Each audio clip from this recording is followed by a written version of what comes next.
ነበርኩኝ። አሁን ዘርፌ የሰራችሁ እኔ ልንገራችሁ ወንጌል አማኝ ስለሆንኩ ወንጌል አማኝ ሆኜ እውነት እንድናገር ነው ወንጌል አማኝ ሆንኩትና በቃ ሐሰት ነው። በቃ የተናገረችው ውሸት ነበረ። 90% ውሸት ነው። 90%። ምክንያቱም እኔ ስለምናት አውቃለሁ። እያለቀስን እባካችሁ ህዝቡ እንትን ሊል ነው ስንል ኢቨን መጥተው እንኳን ቅዳሴ አቁሙ ምናምን ሲሉን ነበር። ምክንያቱም ዘርፌ ካገለገለባችባቸው 90%ቱ ጋር እኔ ሄጄ አብሬያቸው ሄጃለሁ። ተጉዘናል። የዚያን አብረን ሄደን ቆመን ዘምረናል። አሸብሽቤያለሁ። እውነት የተናገረችው ነገር እኔ ፋክቱን ልንገራችሁ ሌላ ሰውም አለና አይ ስላልኩሽም ስላገኘሽም ደስ ብሎኛል። ባይዘዌ መልካም ጾም ይሆንልሽ፣ የበረከት ጾም ያርግልን ሁላችንም። ወንድሜም እንደዛ ኦርቶዶክስ ነህ አይደል? ኦኬ ላውራ በቃ እሺ፣ እኔ ላውራ ችግር የለውም። አጠር አድርጌ ላውራላችሁ። እሺ ያው ታምሜ ነበረ ማለት ብዙ አመት ነው የታመምኩት። ትንሽ አመት አይደለም ማለት ተው። አሁን የነበረኝ በሽታ እንትን ነው ይሄ ምንድን ነው የሚባለው?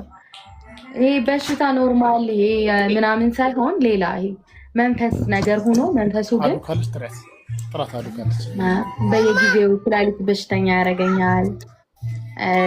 ብዙ አይነት ማለት እኔ አሁን ለምሳሌ ከተፈለገ ኮሪያ ሆስፒታል ሂስትሪ እንኳን መውጣት ካለበት ወጥቶ እንትን ሂስትሪ ይታያል ማለት ነው። ማለት በብዙ በሽታው እኛ የሚመስለን እንትን ነው በሽታ የያዘኝ ምናምን ነው። ግን መጀመሪያ በማስጮህ ምናምን ነበር የጀመረኝ። ለብዙ አመት ያው 7ኛ ክላስ ግማሽ አመት ጀምሮ አቋረጥኩ። ከዛ ጊዜ ጀምሮ ነው ያው 7ኛ ክላስ የነበርኩት የዛሬ 7 አመት 8 አመት ነው። እና ያመኝ ነበረ። ጸበል ሄዳለሁ ምናምን ጸበል ያልሄድኩበት ቦታ የለኝም። እቹት ባለቤቴ ቅድም ታሪክሽን እየነገርኳት ነበርና እና ማለት መስማት ስለፈለኩኝ ነው እንድሰማ ስለፈለኩኝ ነው። በቃ ችግር የለውም። ብቻ ያመኝ ነበረ በጣም ለብዙ አመት ማለት 9 አመት ምናምን። ግን ያመኝ ነበር ስለ አሞኝ ራሱ ሰውነቴ አልከሳም ምናምን እንዲሁ ነው የተመቸኝ ነው የሚመስለው። ግን ውስጥ ነው የሚያመኝ በሽታ አለ። ሲሄድ ሕክምና ዛሬ አሁን ለምሳሌ ዛሬ ቸሩ ሆይ ናና ቸሩ ሆይ መድኃኒዓለም ናና ስንል ለምን ጠራው ተባለ? አማኑኤል የለም የሚሳነው ብላ ሲስተሪው ስትዘምር ውጭ ተባለች።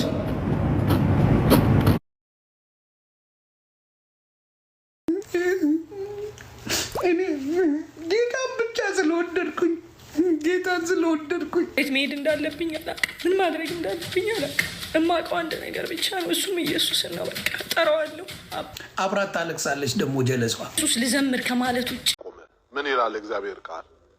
ቅዱስ ጳውሎስ በአንደኛ ቆሮንቶስ ምዕራፍ 1 ቁጥር 23 ላይ እንዲህ ብሏል። መቼም አይሁድ ምልክትን ይለምናሉ፣ የግሪክ ሰዎችም ጥበብን ይሻሉ፣ እኛ ግን የተሰቀለው ኢየሱስ ክርስቶስን እንሰብካለን ነው። የቤተ ክርስቲያን ተልኳ ኢየሱስ ክርስቶስን እንድትሰብከው ነው። ተሰብከው። ይሄ እውነት ነው፣ ምንም ማንደራደርበት እውነት ነው። ኢየሱስ ክርስቶስ ላይ ድንጋይ እየተወረወረ ኢየሱስ ክርስቶስን ወደዛ እያገለልከው ወደ ሌላ መስመር ሰው ሊያስገባ ሲሞክር እስኪ መጽሐፍ ቅዱስ ይዳኝ። የቤተ ክርስቲያን መጽሐፍት አዋልድ መጽሐፍቱ ሊቃውንቱ ይዳኙን ትላለ። መጀመሪያ የቤተ ክርስቲያን የምትሰብከው ስለ ኢየሱስ ክርስቶስ ነው። በቅዳሴዋም በኪዳኗም በሰዓታቷም ይሄ እውነት ነው። ይሄንን ነገር ነው። ከዛ በተረፈ እንደ ክብራቸው እንደ ተሰጣቸው ሞገስ ቤተክርስቲያን የምታነሳቸውን ቅዱሳን መላእክትንም ድንግል ማርያምን እንደሚገባው መጠን ታገለግላለ። ይሄ እውነት ነው። ይሄ እዚህ ላይ ተጨማሪ ለማድረግ መጋቢ አዲስ ምን አለ አሁን በቤተክርስቲያን አሁን ህንጻ ቤተክርስቲያን ሲታነጽ የዛ ህንጻ ቤተክርስቲያን ለምሳሌ የቅዱስ ሚካኤል ከሆነ የቅዱስ ሚካኤል ቤተክርስቲያን ተብሎ ነው የሚጻፈው። እዛ ውስጥ ግን የሚሰለሰው የሚቀደሰው ስላሴ ነው። የሚፈተተው ቅዱስ ሥጋ ክቡር ደም የኢየሱስ ክርስቶስ ቅዱስ ሥጋ ክቡር ደም። ከእንደገናም ደግሞ በቤተክርስቲያኒቱ አናት ላይ ጉልላት ላይ ተሰቅሎ የምናየው የማ መስቀል ነው? የክርስቶስ መስቀል ነው። ስለዚህ ቤተክርስቲያን ተልእኮዋ ክርስቶስን ማስተዋወቅ ነው። ከዛ በላይ ግን ተያይዞ በየቀኑ ቅድም ባለው መጽሐፍ ላይ ተጠቅሶ እንደምናነበው በየቀኑ ስም ሰጥታ ለምሳሌ በአንድ ልደታ፣ በሁለት ማቴዎስ፣ በሶስት በዓታ፣ በአራት ዮሐንስ፣ በአምስት አቦ እየተባለ እንደሚጠራው በየቀኑ ከፋፍላ ስማቸውን እየጠራች ትዘክራለች ማለት ነው ቤተክርስቲያን። እንግዲህ እዚህ ላይ አንድ እውነት ለመጨመር ያክል እኔ ያደግኩት ቅዱስ ሚካኤል ቤተክርስቲያን ውስጥ ነው ቢላ እና የሚነበበው መጀመሪያ የእመቤታችን ታምር ይነበባል መልኮች ከቱ በኋላ ከዛ በኋላ ደግሞ የጌታችንና የመድኃኒታችን የኢየሱስ ክርስቶስ ተአምር ይነበባል መልኩ ከደረሰ በኋላ ማለት ነው። እዛ ላይ ስትመለከት ከሁለቱ በኋላ የሚመጣው ማን ነው? በዛ ስፍራ ላይ መታሰቢያው የተደረገለት የቅዱስ ሚካኤል ተአምር ይነበባል ማለት ነው። የሚቀድመው ቀድሞ ነው፣ የሚከተለው በቤተ ክርስቲያኒቱም ስርዓት ቢሆን ማለት ነው። ስለዚህ የሚቀድመው ማን ነው? ማን ነው ከላይ ያለው? ማን ነው ከታች ያለው? ለምሳሌ እመቤታችንን ስናነሳ መልዕልተ ፍጡራን መትሕተ ፈጣሪ እንላለን። ምን ማለት ነው? ከፈጣሪ በታች ከፍጡራን በላይ። በቃ ይሄ የእመቤታችን ክብር ነው። ሌሎቹ ደግሞ ከሷ ክብር ባነሰው ሁኔታ ደግሞ እንደሚገባቸው ማዕረጋት ሰጥታ ቤተክርስቲያን ሁሉንም ታስባለች ማለት ነው። ለምን አልሞት? ለምን አይዘከዝኩኝም? በቃ ለኔ ክብሬ ነው። አሁን አልቅሳ ትሸቅል ጌታ ኢየሱስን ብቻ ላምልክ ስላልኳቸው ኦርቶዶክስ ሌላ ምንድን ነው የምታመልኪው? ንገሩኝ እስቲ ኦርቶዶክሶች ሌላ የምታመልኩት አለ እንዴ? እኔም አላውቀው አለ። አምልኮ ሌላ አለ ኦርቶዶክስ ጋር። አምልኮ ለጌታ ነው። አምልኮ ስላሴ ነው።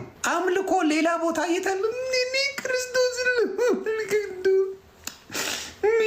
መንገድ ላይ ሲያዩኝ ይተፉብኛል።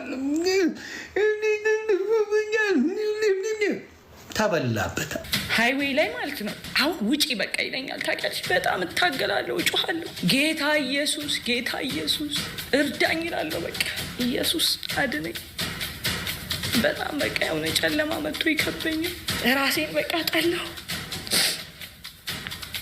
አንድ ጊዜም ደግሞ እንደዚሁ ቤት ሆኜ በቃ መስታወቱን ነቅለሽ ኤላሽ ላይ ምንም አጠቅሚም ነው በቃ የሚለኝ ሰይጣን። በዚህ ደግሞ የሚታይ እጅ አለ እንዳልኩሽ፣ ምድረ በዳ ላይ ብቻዬን ወዴት መሄድ እንዳለብኝ አላውቅም። ምን ማድረግ እንዳለብኝ አላውቅም። እማውቀው አንድ ነገር ብቻ ነው፣ እሱም ኢየሱስን ነው በቃ።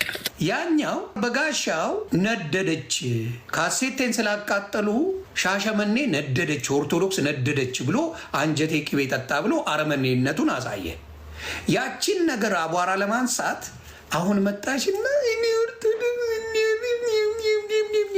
ነው እንዴ ገለቴ ነው አለቀሽ ነው።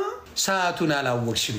እንደውን ይማኛል የአራድዬ ልጅ ይባንናል። ከ5 ዓመት በኋላ መጣሽ ተተፋብሽ። አሁንስ ለምን አይተፉብሽ? ወደዚህ ድሮ ከተፉብሽ አሁንስ ለምን አይተፉብሽ?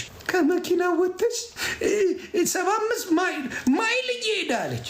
የሰማሁት ደግሞ 9 ዓመት ሆኗታል ጭራሽ።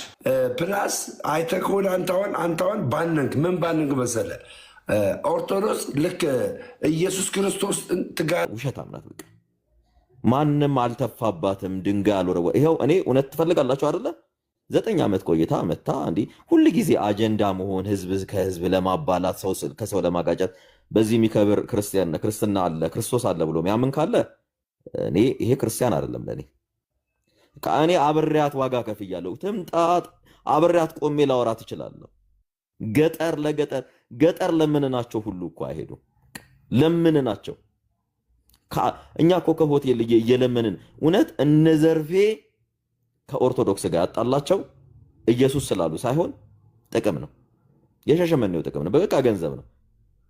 እንደውም እኔ ቪዲዮ ሰርቼ ነው ያጠፋሁት። በጣም በቃ እኔ ክርስቲያን ኮንኩኝ ልመሰክር የምችለው እውነትን ብቻ ነው። እዚህ ጋር መስማት ካለባችሁ ስሙ። እውነትን ብቻ። መጀመሪያ 70% ነው። 30% ለነሱ ነበር፣ 70% ለቤተክርስቲያን ነበር። ከዛን 50% አደረጉ። መጨረሻ ላይ ግን ለቤተክርስቲያን 30% ለነሱ 70%። ይሄን ውሸት ነው የምትሉ ከሆነ ያሬድ አደመ አለ። ያሬድ አደመ እነሱን ከዛ ከገጠር ይዟቸው የመጣው እነ በጋሻውን እነ ትዝታው ምናምን። ፍራንክሊ ላውራቸው ስለ ሄርኩ ውሸትን አላወራም። ዘርፌ እኔ ሰው እንዴት ነው በውሸቱ እንባው የሚመጣው? እውነት ዘርፌ አይደለም ዘርፌ ሊተፉባት እንትን ይሏል። የዘርፌ ጋርዶች የነሱ ጋርዶች ከኛ ውጭ ሌላ ሰውን ያቀርባሉ። እንደውም እኔ ላስታውሳችሁ አዳማ ትቀጥላለህ። አዳማ ቅዱስ ናዝሬት ማርያም ቤተክርስቲያን አለ። ማርያም ቤተክርስቲያን ውስጥ አጠገብ በቀለ ሞላ ሆቴል አለ። ሌሎች አገልጋዮች ሲተኙ፣ እሷ ግን በጉልበቷ ባላት አቅም ጋርዶቿን ተመክታ እዛ ገብታለች። ቀጥል። እኔም የማወራዋለሁ። በነገራችን ላይ ይሄን ለምትሰሙ ወንጌል አማኞች ካላችሁ እቺ ሴትዮ ርዕስ እየጠበቀች ወቅት ሲዝን እየጠበቀች ሃይማኖት ከሃይማኖት ልታጋጭ ነው። በዚህ የሚከብር ኢየሱስ አለኝ የሚል ከሆነ የራሳቸውን ኢየሱስ ይዛችሁት ሄዱ። ሽዝ ሊያ ምክንያቱም ኦርቶዶክስ እያለው ጠጣለው፣ ቅማለው፣ አጨሳለው ስትል ነበር። በቃ ሳገለግል ሂዱ። ከዚህ ቀደም የነበረውን ኢንተርቪው ነው። ምንድነው አሁን እነዚህን ሰዎች ከንፈር እየተመጠጠ ሰው እንዴት ነው በውሸት የሚያለቅሰው ግን እንዴ? እኔ እኮ በደንብ ነው ማውቃ እነ ዘርፌንነት ከኔ በላይ የሚያውቃቸው ሰው አለ ወይ? እኔ እኮ የዛኔ ዩኒቨርሲቲ እኮ ፈተና አምልጦናል ሁላ ዩኒቨርሲቲ። እነሱ ለክርስቶስ ዋጋ አልከፈል፣ እኛ ለነሱ ስንል የከፈልነውን ዋጋ እግዚአብሔር ይከፍለናል። የእውነት በቃ በቀና በልጅነት ልቦና ነበረ። በቃ በጣም እንወዳቸው ነበረ። ትልቁ እኮ ያጋጫቸው የሸሸመኔ ሚስጥር ወጣ። በቃ ገንዘብ እንትን አሉ። በቃ እስኪ ይምጡና ይናገሩ። ያሬድ አደመ እኮ አለ በህይወት እነሱን ሰብስቦ ይመራቸው የነበረ አለ። ማበድ ከፈለክ ታብዳለህ። እኔ እውነቱን እነግርሃለሁ። ሺ ኢዝ ሊያር ውሸታም ናት። እኔ ምን አለ ለእግዚአብሔር እንዲህ ብታለቅ። የእውነት ግን ወደ ክርስቶስ መታለች፣ ወደ ኢየሱስ። ቤቴን ከፍቼ እንደው ልናገር የነበረው ቶፒክ ነውና ምንም ሊመስል ይችላል። እሷን የሰማ ዛሬ እኔን ሰማኛለ። ሺ ኢዝ ውሸታም፣ በጣም አደገኛ ሰው ናት። እኔ እንዲህ ከዱባይ ስመጣ እንዴ እኛ እኮ እነሱ የሚበሉት ምግብ መች ቅዳሴ ገብተው ያውቃሉ እንዴ? ቅዳሴ እንኳን ገብተው እኮ አያውቁም። ሊያልቅ ሲል መጨረሻ ላይ ይመጣሉ። መጥተው በቅዳሴ ያስቆሙ ነበረ። መንግስት አልነበሩ እንዴ እነሱ ኦርቶዶክስ ውስጥ? ማን ነው እነሱ ላይ የተፋው እንዴ? የጳጳስ መስቀል አላስቀሙም? እኔ የእውነቴን ነው። እውነት ተናገር የምትሉኝ ከሆነ በነዘርፌና በነበጋሻው ዙሪያ ተገፉ ብላችሁ እንዳታወሩ። እግዚአብሔርን ነው የምላችሁ። እኔ ልንገራችሁ፣ እንደውም የአቡነ ገብርኤልን መስቀል የቀሙት ነበጋሻውና ነዘርፌ ነበሩ። ሐዋሳ ቅዱስ ገብርኤል ሰንበት ትምህርት ቤት አንዷ በር የሰበረችው ዘርፌ ያልነበረች ወይ? አደለም ሰው ሊነካቸው ምራቅ ሊተፋ ይቅርና ማን ደፍሮ እነሱ ጋር ይቀመጥ ነበረ? በጣም ጋርዶቻቸው ራሱ እንዴት እንደሚያስፈሩ ጋርዶቻቸው። እኔ መንፈሳዊ አገልጋይ ለመጀመሪያ ጊዜ በጋርድ የሚንቀሳቀስ ያየሁት እነ በጋሻው እነ ትዝታው እነ ዘርፌን ነው። በቃ እውነቱ ይላል እየተኬደ ሃይማኖት ስለቀየሩ እንቱ ምናምን እያሉ የሚያለቅሱትን ይሻላል ቢያቆም ይሻላል። የምሬ ነው። አስፈላጊ ከሆነ የወንጌል አማኝ ነበረ በሰዓቱ የነበረ ከንቲባ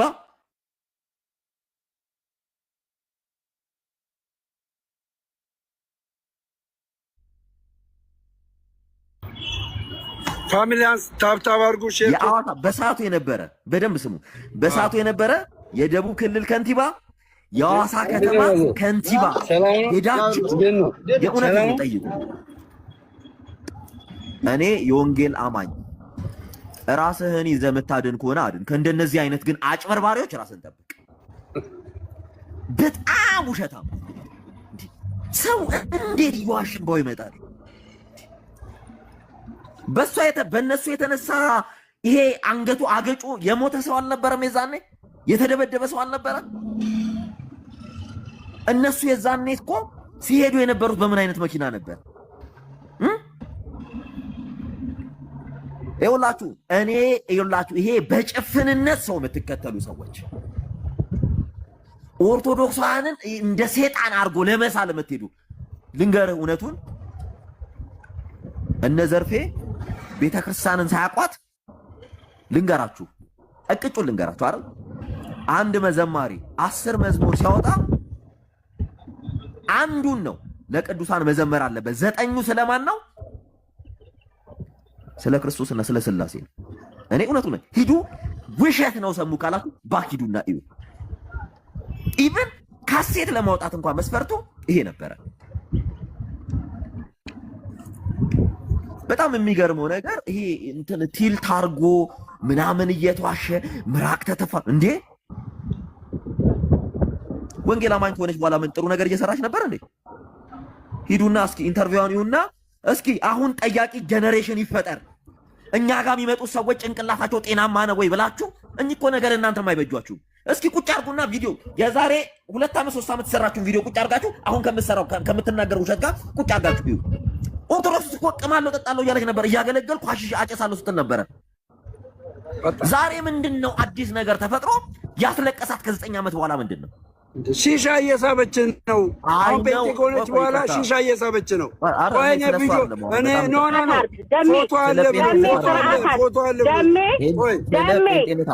ደሜ ስነ ስርዓት አድርግ ደሜ ስነ ስርዓት አድርግ። እሺ እንዲሆን ምንፈልገው ታወራ ቆይተህ አሁን ስለ ሺሻ ታወራለህ አይደለም? ቆይ አንዴ ልጨርስ ሐሳቤን እና ኖ አንተ ሰሙ አንተ ራስህ ተሰድጄ ተባርሬ ተንከራትቼ ይቅርታ እኔ ተሰድጄ ተባርሬ ተንከራትቼ አልመጣሁም ወደ አንቺ። እንዲህ ብለሽ የምታስቢ ከሆነ በጣም ተሳስተሻል። ማንም ሰው አላባረረኝም። ማንም ሰው ብሄድ የምገባበት ቤቴ ነው። አፋችሁን አትክፈቱ። ይሄ ነው ማንነታችሁ። በቃ እናንተ የምትፈልጉት ውሸታም፣ ሌባ፣ አጭበርባሪ ኢቭን ምግባራቸውን እንኳን አታስተካክሉ። ማን አባቱ ነው የሚገፋኝ የሚያባረኝ? እስኪ ማን ነው የቱ ጀግና ነው? ሚውት አታድርገኝ። ስለዚህ ስርዓት ይኑርሽ። ኧረ እኔ በጣም ስለ ስርዓት ያለኝ ሰው እኔ ተሰድጄ ተባረሪ አይደለም ወድጄ ነው የመጣሁት። ማላጭበረብር ማላታለል ደምሮ ቢታርጋታ ይቅርታ ምን ይመጨቀጭ አንቺ ተረጋጊያ። ምንድነው በኢየሱስ ስም አንቺ አትረጋግም እንዴ? ይጨርስ ሐሳቡን። የምትፈልጊው በውሸት ኦርቶዶክስ ቡሊ እንድትደረግ ነው። እንዲህ በውሸት ኦርቶዶክስን ቡሊ የሚያደርግ ሰው ለኔ ውሸታም ነው። አት ኤኒ ታይም ከፈለግሽ ያንቺ ኢየሱስ ውሸትን የሚወድ ከሆነ አብራችሁ ሁሉ። እኔ ውሸታም ኢየሱስ የለኝ። እኔ ህይወትን ልኖራት ነው የመጣሁት እንጂ ማነው እኔ ተገፋው ተሰደፍኩ እንትን አልኩ። ማንም ያሳደኝ ማንም ይገፋኝ? ወድጄ እኮ ነው የሄድኩት። ፈቅጄ ነው የሄድኩት። ወድጄ ፈቅጄ ነው የሄድኩት። እኔ በውሸት የተደረጀ የተቋቋመ ማንነቴ ከህፃንነቴ ጀምሮ ቤተሰቤ ሳያሳድገኝ ውሸትን ተጸይፍ፣ ውሸትን ጥላ እየተባልኩ ነው ያደግኩት። አምሶሪ ለዚህ ጠሪያትና ከፈለሽ ጠርታችኋቸው እንዲህ ጎን ለጎን አስቀምጣችሁ ሶስቱንም እኔም ዊትነስ ስለሆንኩ 80% አብሬያቸው ይጃለሁ። ዩኒቨርሲቲ ትምህርት እየተውኩ ገፊ ማን ነበረ ነው? ዓላማዋ ምንድነው? 9 ዓመት ቆይታ ልታባላ ነው? ሰውን ልታጫርስ ነው? ምን አይነት እያለቀሰኝ ትምራክ ተተፍ ከእንትን ከነሱ የበለጠ እንዴ እኔ ተመትቻለሁ እኮ በእነሱ ምክንያት ተደብድቤያለሁ እኮ በእነሱ ጋርድ ለነሱ ብዬ ማለት ነው። አይደለም ሰው ሊተፋባቸው አጠገባቸው ይደርሳል እንዴ? አጠገባቸው ሲመጡ እኮ እንዲህ ግልል ነበር የሚባለው እኮ ጥርግ እየተጣበ ብቻቸውን እኮ ነው መሀል ላይ እንደ ንጉስ የሚሄዱት። አብረን ነበርን እኮ። ምንድነው ኢንቴንሽናቸው እኚህ ሰዎች? አታስወራኝም ደሜ አታስወራኝም። ልውረድ ይጨርሳ በቃ ስንት ሰዓት ነው የሚያወራው? ስንት ሰዓት ነው የሚያወራው? ጨረስክ ይበላ ጨረስክ ይበል አንቺ እና ታታቀሽ አየሻ። እኔ እግዚአብሔር ይመስገን እኔ ነው እኔ ጴንጤ ያለው ልክ እንዳንቺ ነበርኩ። ልክ እንዳንቺ ጴንጤ ያለው እንዲህ ነበር የሚያደርገው። ስርዓት አድርግ። ስለዚህ ስርዓት አድርግ። እኔ ተረጋጊ። ይጨርስ። እኔ አልጠጣም። እኔ ለስለላ ከአንዱ ቤት አልሄድም። ሰላ አይደለሁም፣ አማኝ ክርስቲያን ነኝ። እሺ ሚውት አድርጊ እናት አስወርዳ እና ሚውት አድርጊ። ቀጥል ሰሙ። አይ እንድንጨቃጨቅ ከሆነ ስለላህን ጨርሰህ ከሆነ ሰሙ ካባህን አውልቅና።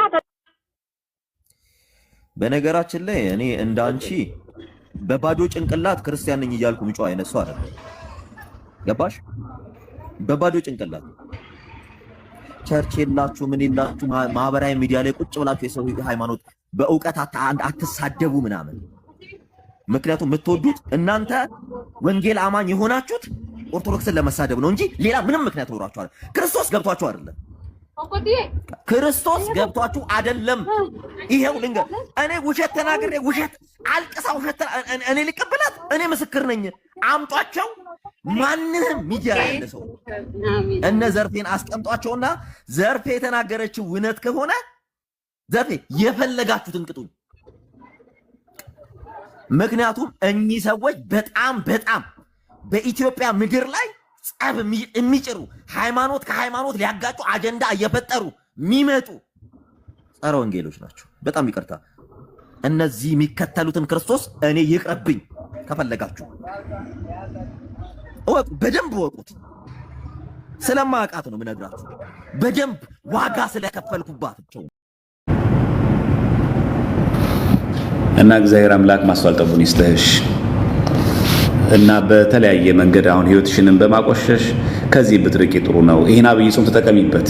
ባይሆን ፖለቲካውን ተይና ይሄ ድራማ ምናምን ቀረ። አሁን ኢየሱስ ተጠራኛ ትባረራለህ ምናምን በማይክ አሁን አረጀ። በቃ የቀረኩ በቃ አለቀ። ይሄኛ ኢየሱስ ተጠራ እንዴት ትባላለህ? ስም ይጠፋል ይባላል አሉ እንደዚህ አሉ ምናምን እሷን ቀረ። በቃ ይሄ አረጀ አካሄድ ነው። በቃ አሁን ህዝብ እኮ ነቅቷል እኮ እንዴ። አብዴት አድርጊ እንጂ ራስሽን እንዴ ፋራቶኝ እንጂ እንዴ ከተማ ልጅ አይደለሽ እንዴ አንቺ ነቃቤ እንጂ እንዴ ይሄ ደብራል በእውነት። በቃ ነቃ ብለሽ እንትን በይ አገናዝቢ አንብቢ እንጂ ወጣቱ ራሱ ምን ይልሻል ሲሰማሽ ራሱ ማንበብ እየተቻለ ኢየሱስ የሚለውን ስም እንዳልጠራ ስለከለከሉኝ እምነት ብቻ የሚለውን የተከተልኩት ለዛ ነው እያልሽን እኮ ነው ያለሽው። የገባሽ ወደ መናፍቃን አዳራሽ ነው ገፍቶ እዛው ወሰደሽ ደግሞ ኢየሱስ ለዛው ወደ ኑፋቄ ከተተሽ። ለሱ ክብር ምስጋና ይግባውና ከገባሽበት አረንቋ ክደት ያወጣል እንጂ ወደ ክደት ይተከታል እንዴ ጌታችን? ማይባል ነገር አትበሉ ለማለት ያክል ነው። እግዚአብሔር ከፈቀደ ጤና ከሰጠን ነገ ከቅዳሴ መልስ አንድ ትምህርት ኦርቶዶክሳዊ ትምህርት የሚያሰኘው ምን ሲያሟላ የሚለውን እንመለከታለን። አንድ ትምህርት በቤተክርስቲያናችን ብዙ ጊዜ አሁን ጭቅጭቅ ነው የሚነሳበት። ኦርቶዶክሳዊ ትምህርት ለመሆኑ መመዘኛው ምንድን ነው? የኛ የኦርቶዶክስ ቤተክርስቲያን ትምህርት ለመሆኑ መመዘኛዎቹ ምንድን ናቸው? እግዚአብሔር ፍቃድ ቢፈቅድ ያን እንመለከታለን። ዛሬ ግን ብዙዎቹ በማህበራዊ ሚዲያ ስለሷ በጣም እየተቆጡ ሲናገሩ ርዕስ ለመሆን ያችን ርዕስ ከቨር ለማድረግ ሲሞክሩ እኛም አብረን የዱላቸው እንትን መሳሪያ ተጠቃሚ አንሆን። በቃ ስለሚፈልጉት አታውሩት። በቃ አለቀ። እነሱ የሚፈልጉት ይሄንን አጀንዳ እንድንይዘው ነው የሚፈልጉት። ከዛ በፕሮቴስታንት ዲኖሚኔሽን መካከል ልዩነት እንዳናነሳው ተከራኖ እንዲቀር ሰው እንዳይነቃ ማስቻል። ታዲያ ለኛ ለነሱ ጎል መግባት አለበት። በቃ ከመጣች ከቆረቆራት ትመለስ። ምን ችግር? መድኃኒዓለም ደጅዳ ታለቅስ ፖድካስት ፊት ለፊት ከማልቀስ እሱ እኮ ይሰማል እኮ። በእርግጠኝነት ደግሞ ውስጣዊ ሰላም የለሽም። ታውቂዋለሽ ዘርፌ ውስጥሽንም በደንብ አድርገሽ። እውነተኛው ቤት ማን እንደሆነ ውስጥሽን በደንብ ያውቀዋል። የጊዜው ክብር፣ የጊዜው ዝና፣ የጊዜው መደነቅ የሚጠቅም ይመስላል፣ ግን በኋላ ባዶ ነው የሚቀረው። ማንም አጠገብ አይቆምም። እና ይሄንን ልታቂ ይገባል ለማለት ያክል ነው። ምዕመናን ኦርቶዶክሳውያን በዚህ ልክ ራሳችን እንድንገነዘብ እንጂ ግራ መጋባት ሊኖርብን አይገባም ለማለት ያክል